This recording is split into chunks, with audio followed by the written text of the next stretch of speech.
자, 오늘 우리 친구들 어디 가는 날이지? 스키장. 우리 친구들 스키 탈 줄 알아? 타봤어? 처음 타보는 거야? 전사님이 이따가도 뭐 다 얘기할 거지만 우리 스키장 간 친구들 한 가지 줘야 될 게 절대 스키는 개별 활동하거나 혼자 활동하면 안 돼. 그러니까 스키는 혼자 잘 탄다고 사고 안 나는 게 아니고 뭐 너희들이 뭐 있는 슬로프 말고 조금 더 뭐 좋은 슬로프 가게 되면 막 어른들이 쌩쌩 달리거든. 그러니까 절대로 전선생님 말씀 들어야 될 게 담당하는 선생님이나 그리고 강습하는 선생님 말들을 꼭 들어야 돼. 그래서 절대 혼자 활동 있어 없어? 없어. 절대 없어. 그러면 전선생님 밥 안 줄 거야.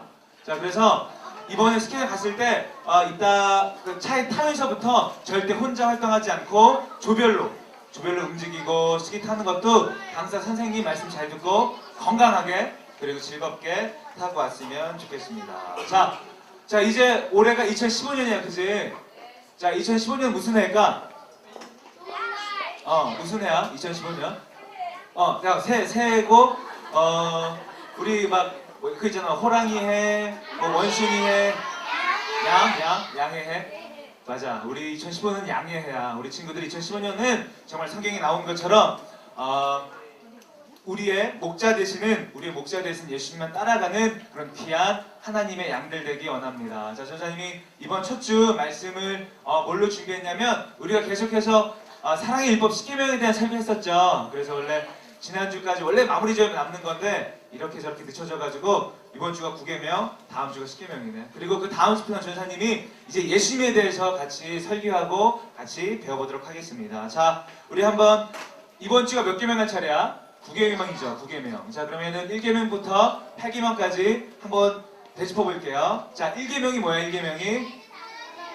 자, 1계명은 하나님 외에는 다른 신을 섬기지 말라. 자, 2계명은 우상을 만들거나 그 앞에서 절하지 말라. 자, 3계명은 이름을 망령되어 일컫지 말라. 자, 4계명은 기억하여 거룩하게 지켜라. 자, 5계명 부모님을 공격하라 아니고 공경하라. 자, 6계명 살인하지 말라. 자, 7계명 간음하지 말라. 8계명 자, 도둑질하지 말라. 자, 그러면은 이번 주에 배워볼 9계명이 뭘까?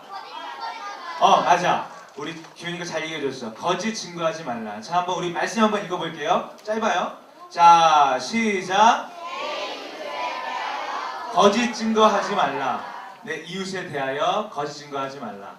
여기 거짓 증거라는 이스라엘 말을 보면 아나베라는 말을 쓰는데 이 말은 어떤 말이냐면 옛날엔 이스라엘 사람들은 어떠한 누군가 잘못을 저질렀으면 어떠한 재판 같은 걸 했어요. 근데 우리 요새 같은 경우는 법원에서 재판을 할 때 누가 있지?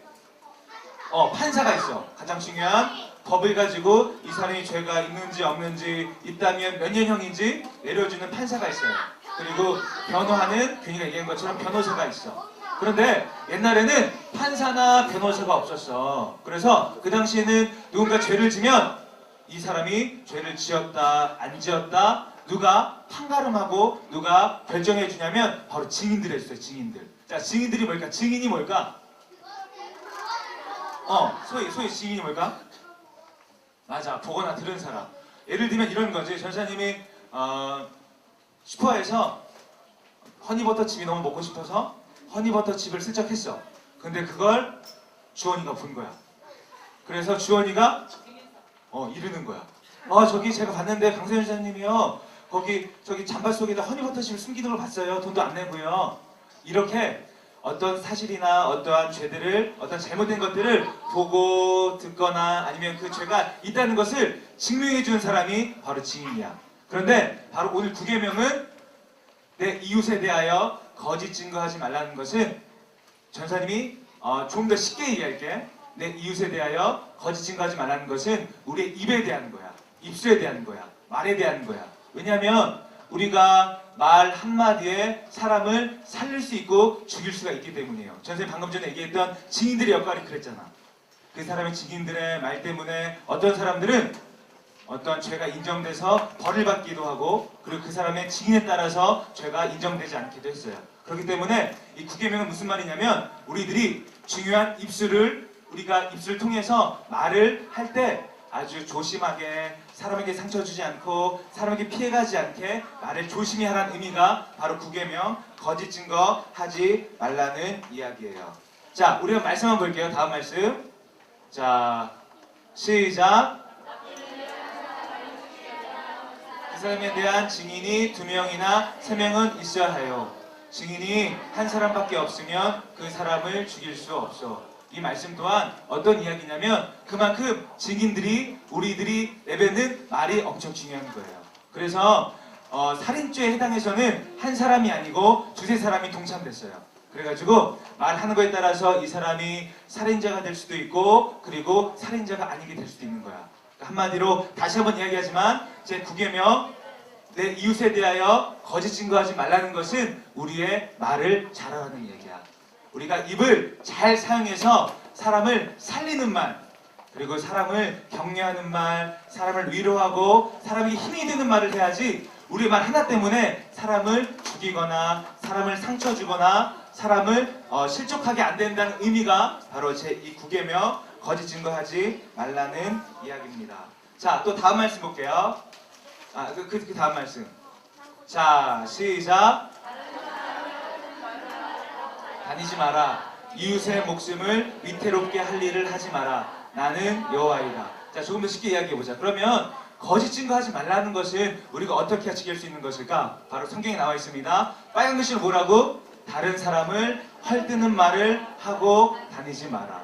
자, 우리 친구들, 전사님이 우리 한국 사람들만의 특징이 있어. 전사님 옛날에 여행 다닐 때 이제 어떤 민박집이라든가 어떤 게스트하우스에 막 이렇게 묵게 되면 한 가지 한국 사람들 공통점이 있어. 뭐냐면 다른 나라 외국 사람들은 한 자리 모이면 어떤 이야기를 하냐면 오늘 하루 있었던 일 이야기해.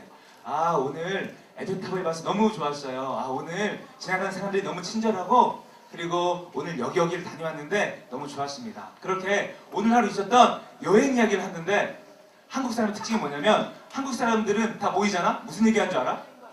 무슨 얘기할까? 남 얘기, 남들 욕하는 얘기, 그리고 남들 헐뜯는 얘기. 그러면서 친해지더라고. 그래서 만약에 이렇게 5명이 한 자리에 모여서 식사하고 얘기하고 있다가 한 사람이 화장실 갔어. 그러면 또 화장실 간 사람을 이야기하더라고. 아, 쟤 옷 입은 거 좀 별로지 않냐? 또 오게 돼 또 앉으면 언제 그랬냐는 듯이 아무 말도 안 하고. 자, 이렇게 우리 사람들이 왜 그러냐면 한국 사람뿐만이 아니고 사람들은 이렇게 남들 얘기하면서 내가 스스로 약간 좀 이렇게 의로 보이려는 그런 것들이 있는 것 같아. 자, 우리 친구들 예를 들어보면 우리 친구들 학교에 왕따 있어 없어? 없지? 절대 있으면 안 돼.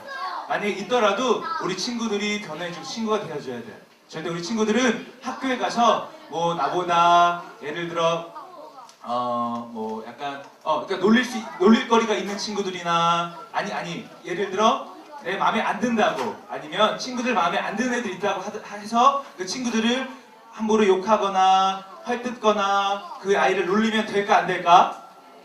절대 안 돼요. 성경에 보면 다른 사람을 헐뜯는 말을 하는 사람을 하나님께서는 싫어한다고 이야기합니다. 이게 바로 제 9계명 이웃에 대하여 거짓 증거하지 말라는 의미가 될 수도 있어요. 왜냐하면 우리 친구들의 말 한마디에 그 친구는 상처받거든.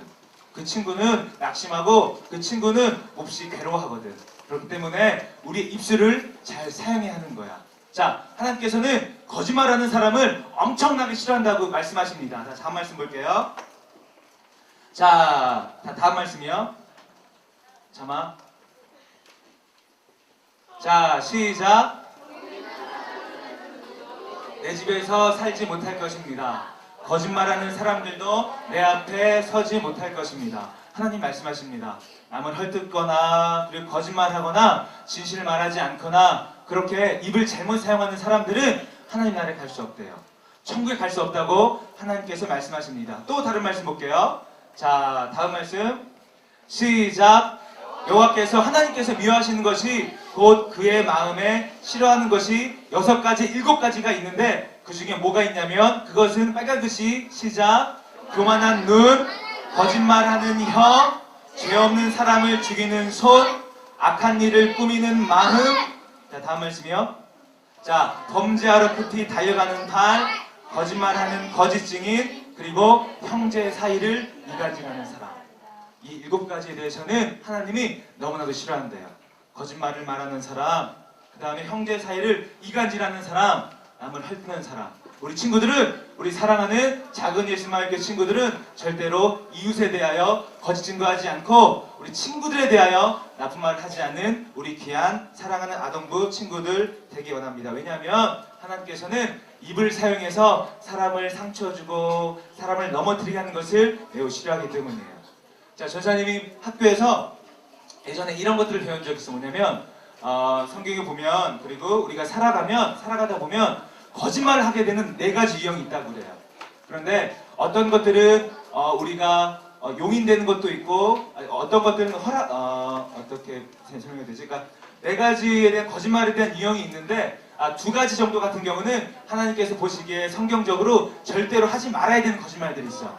그리고 2가지의 거짓말은 우리가 살아가면서 할 수도 있는 거짓말이라고 성경에서도, 그리고 많은 사람들이, 많은 목사님들이나 신학자들이 말하는 거짓말이 있어요. 첫 번째로 절대로 해서는 거짓말이 있어. 그게 뭐냐면 첫 번째로 우리가 나쁜 마음을 가지고 거짓말하는 거예요.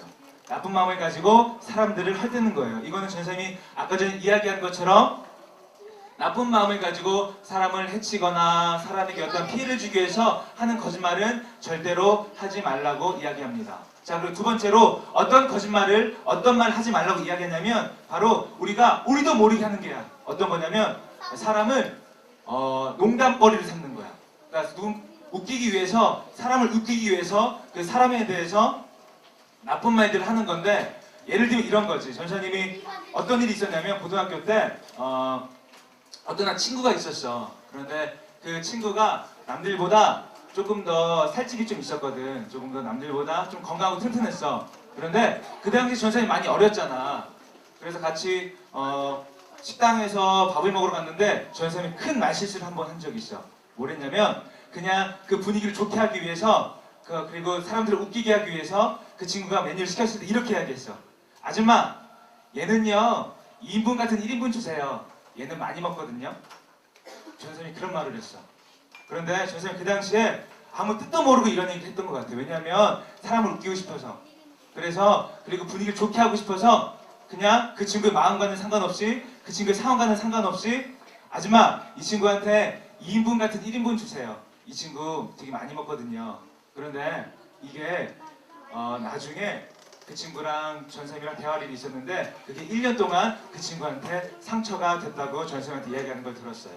우리 친구들은 절대로 다른 사람의 겉모습이나 그리고 다른 사람의 어떤 약점을 가지고 놀리거나 웃음거리를 삼으면 절대 안 되는 거야. 만약에 예를 들면 전선생님이 이런 실수를 했던 것처럼 우리 친구들은 다른 사람들을 향해서 다른 사람들의 신체적인 약점이나 다른 사람들이 싫어하는 것이라든가 그런 것들을 두고 농담거리, 웃음거리로 삼으면 절대로 되지 않습니다. 그래서 전사님이 좋아하는 연예인이 있어. 누구냐면 유재석을 전사님이 좋아해. 왜냐하면 유재석은 사람들을 재밌게 하는 코미디언이기도 하지만 사람들을 웃길 때, 사람들에게 유머를 구사할 때 어떻게 하냐면 상대방에게 어떠한 사람을 살려주고 상대방이 약간 못하는 사람이 있으면 그 사람의 장점을 끄집어내서 사람을 재밌게 하고 그리고 분위기를 좋게 하는 그런 능력이 있더라고. 그런데 그 반면에 전선생님이 싫어하는 연예인이 한 명 있어. 그 사람이 누구냐면 김구라를 전선생님이 싫어해요. 김구라는 어떻게 사람을 웃기냐면 우리 친구들도 TV 봐서 알겠지만 사람을 공격하면서 사람을 웃겨요. 이 사람의 약점이나 이 사람이 감추고 싶어하는 것들을 끄집어내서 사람들을 웃겨. 그런데 성경에서는 하나님께서는 우리가 사람을 웃기려고 분위기를 좋게 하려고 이런저런 말을 하지만 절대로 사람에게 공격이 되거나 사람에게 상처 주는 것을 소재 삼아서 이야기하지 말고 농담하지 말라고 이야기하는 거예요. 그리고 3번째, 우리가 이런 거짓말들은 우리가 살면서 할 수는 있지만 이게 거짓말에 해당하지 않는 게 또 어떤 게 있냐면 우리가 예의상하는 거짓말 있어요. 예의상하는 거짓말. 예를 들면 우리 전사님이 어제 저녁에 사모님이 전사님한테 돼지 김치찌개를 해줬어. 그런데 맛있었으면 좋겠는데 근데 맛이 별로 없었어. 근데 전사님이 딱 먹어보고 나서 야 진짜 더럽게 맛없다. 아 진짜 너 했어? 전사님이 이렇게 말하면 전사님 사모님이 기분이 좋을까 안 좋을까? 안 좋아요. 그래서 전사님이 예의 바른 거짓말을 했어. 와 유진아 정말로 맛있다. 야 다음에 이거 또 해주지 않겠니? 자 이런 경우야. 그러니까 상대방의 기분을 생각해서 그리고 너무 사실이긴 하지만 상대방과의 관계를 고려해서 할 수 있는 그런 거짓말들이 있어. 근데 그런 거짓말들은 우리가 할 수가 있어요. 왜냐하면 우리가 그것 때문에 그 사람이 그 말을 듣고 용기를 가지고 더 요리를 잘할 수도 있잖아. 또 한 가지 예를 들면 어떤 의사와 환자가 있어. 근데 환자가 아주 중한 병에 걸렸어. 아주 무시무시한 암에 걸려서 다음 주면 죽을 수밖에 없어. 그런데 그 의사가 그 환자에게 다가가서 제가 진찰 해보니까 병이 너무 심하네요. 암세포가 온 곳에 퍼져서 다음 주면 환자분은 죽을 수밖에 없습니다. 이렇게 하는 게 그 환자를 위한 것일까? 아니면 지금 이러이러해서 몸이 많이 아프지만 희망을 가지세요. 용기를 가지세요. 당신은 일어설 수 있습니다. 당신은 살아날 수 있습니다. 자, 그 사람이 암에 걸린 건 맞아. 많이 아픈 건 맞아. 근데 그 말이 그 사람에게 도움이 되는 말일까? 아니죠. 이런 것들은 우리가 충분히 할 수 있어요. 어떤 상황에 따라서, 예에 따라서 한 가지 조건, 상대방을 살릴 수 있고 상대방에게 힘을 줄 수 있는 거짓말들은 우리가 할 수가 있어요. 또 예를 들면 우리 어떤 친구가 시험을 봤어. 그런데 성적이 꼴찌가 나온 거야. 그래서 막 빵점이 나와서 막 이렇게 아파하고 힘들어하고 있는데 엄마가 그러는 거야. 야, 너 이 성적 갖고 뭘 하겠어? 너 아무것도 못해. 너는 진짜 이 다음에 아무것도 되지 못할 거야. 너는 진짜 꿈을 가질 수 없을 거야. 이렇게 얘기하는 게 맞는 걸까? 아니면 저기 누구누구야 이번에는 이렇게 성적 받았지만 조금 더 열심히 하면 우리 친구는, 우리 아들은, 우리 딸은 아주 큰 사람이 될 수 있을 거야. 이렇게 말하는 게 옳을까요? 어떤 게 옳을까요? 두 번째 말하는 게 옳을 거예요. 그죠? 그런 것처럼 우리가 이야기를 할 때 가장 먼저 생각해야 될 게 있어.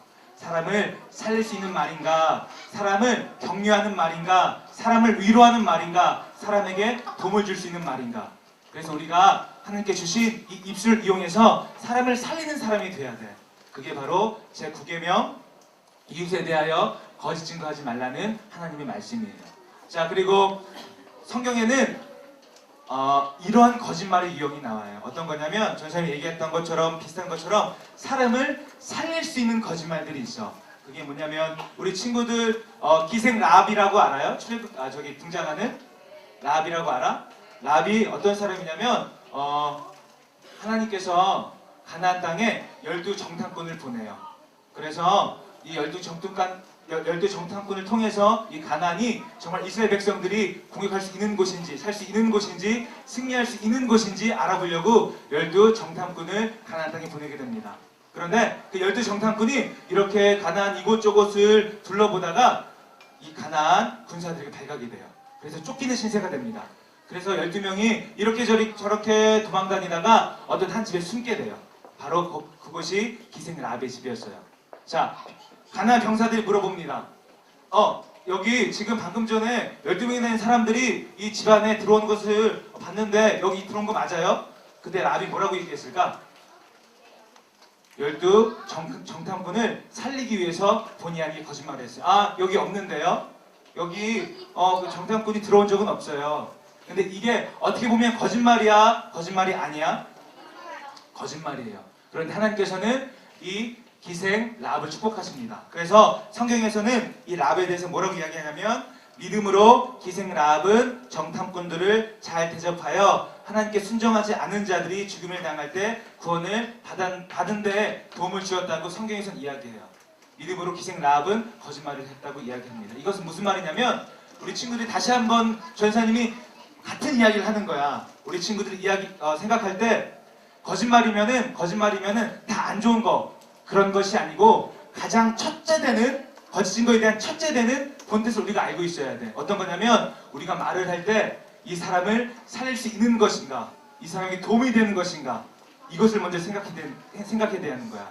그래서 하나님께서는 기생 라합의 거짓말도 하나님께서 축복하셨어요. 왜냐하면 그 거짓말을 통해서 사람을 살리고 하나님의 사람들을 살릴 수 있었기 때문에 기생 라합을 칭찬하는 것을 우리가 성경에서 볼 수가 있습니다. 우리 친구들 다시 한번 제 9계명이 뭐라고? 제 이웃에 대하여 거짓 증거하지 말라고 이야기합니다. 근데 이것은 단순히 거짓말하지 마. 저 오늘 엄마 아빠한테 학원 안 갔는데 엄마 저 학원 갔다 왔어요. 이런 거짓말이라든가 헌금을 안 됐는데 엄마 헌금 내게 돈 좀 주세요. 이런 거짓말은 당연히 하시면 안 되는 거지. 이런 것들을 물어보는 것이 아니고 이것들을 얘기하는 것이 아니고 제 이웃에 대하여 거짓 증거하지 말라는 것은 우리 친구들이 말을 할 때 한번 생각해 보라는 거예요. 이 말이 이 사람을 살릴 수 있을 것인가? 이 말이 이 사람을 도와줄 수 있을 것인가?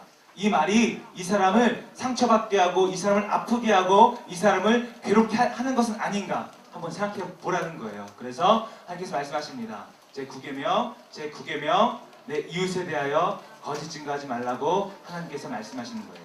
자, 전사님이 마지막으로 이야기 하나만 하고 오늘 말씀 마치겠습니다. 캐나다에 장 크레티앙이라는 분이 계세요. 이분은 캐나다의 총리인데 이분은 날 때부터 입이 말을 잘 못하고 귀가 들리지 않았어요.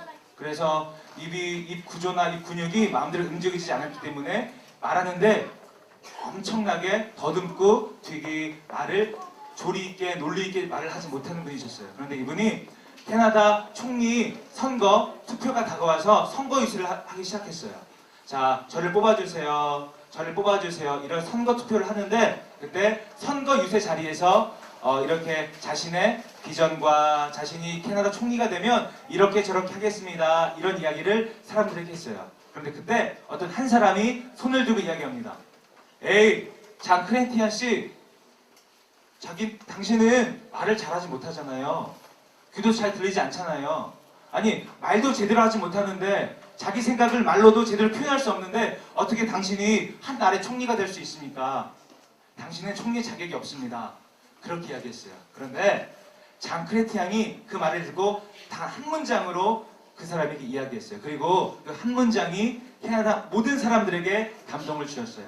그 말이 무엇이냐면 전사님이 너무나도 그 칼럼을 읽고 너무도 감동받았는데 이렇게 이야기했습니다. 장 크레티앙은 저는 말은 잘하지 못하지만 말은 조리 있게 잘하지 못하지만 거짓말은 하지 않습니다. 우리 친구들도 이런 사람들이 돼야 돼요. 우리 입술은 진실된 입술이 돼야 돼요. 그런데 그 진실된 입술이라는 것은 어떤 것이냐면 전선생님이 이야기한 것처럼 제 9계명에서 보았던 것처럼 사람을 살릴 수 있는 말을 할 수 있는 사람이 돼야 돼요. 그리고 사람에게 격려가 되고 위로가 되고 사람에게 생명을 줄 수 있는 말을 할 수 있는 우리 친구들이 돼야 돼요. 그래야지 그것을 통해서 이 9계명이 이루어질 수 있는 거예요. 자, 제 9계명이 뭐라고? 내 이웃에 대하여 거짓 증거하지 말라. 그런데 단순히 거짓말하지 않는 것이 이 계명을 지키는 것이 아니고 우리 친구들의 입을 통해서 말을 통해서 사람을 살리고 사람을 도와주고 사람에게 생명을 줄 수 있는 그런 귀한 우리 작은 예수마을 교회 친구들 돼야 하는 거예요. 그 말씀이 바로 제 9계명 내 이웃에 대하여 거짓 증거하지 말라는 이야기입니다. 자, 그러면 오늘부터 전생에 볼 거야. 말씀을 들었으니까 우리 친구들이랑 대화하는 말을 볼 거예요. 혹시나 우리 친구들 입속에서 나쁜 말들이 나오거나 욕이 나오거나 친구를 놀리는 말이 나오거나 비아냥거리는 말이 나오거나 절대 그런 말을 해서는 안 돼요. 항상 옆 친구들, 가족들, 선생님들에게 힘이 되는 말, 도움이 되는 말, 격려되는 말, 생명을 주는 말을 할 수 있는 그런 귀한 우리 친구들 되기 원합니다. 아멘. 자, 다 같이 우리 찬양곡하고 같이 우리 기도할 텐데 이렇게 기도할 거예요. 하나님, 오늘 전도의 말씀을 통해서 제 9계명에 대해 참된 의미를 들었습니다. 하나님, 내 입술을 이용해서 내 말을 이용해서 사람을 살리기 원합니다. 사람에게 힘을 주기 원합니다. 사람을 격려하고 사람을 일으켜 세워줄 수 있는 내가 되어지기 원합니다. 이게 바로 하나님께서 우리 친구들에게 보시고자 하는 진정한 제 이 9계명의 말씀이에요. 그런 내가 되게 해달라고 같이 기도하는 우리 친구들 되기 원합니다.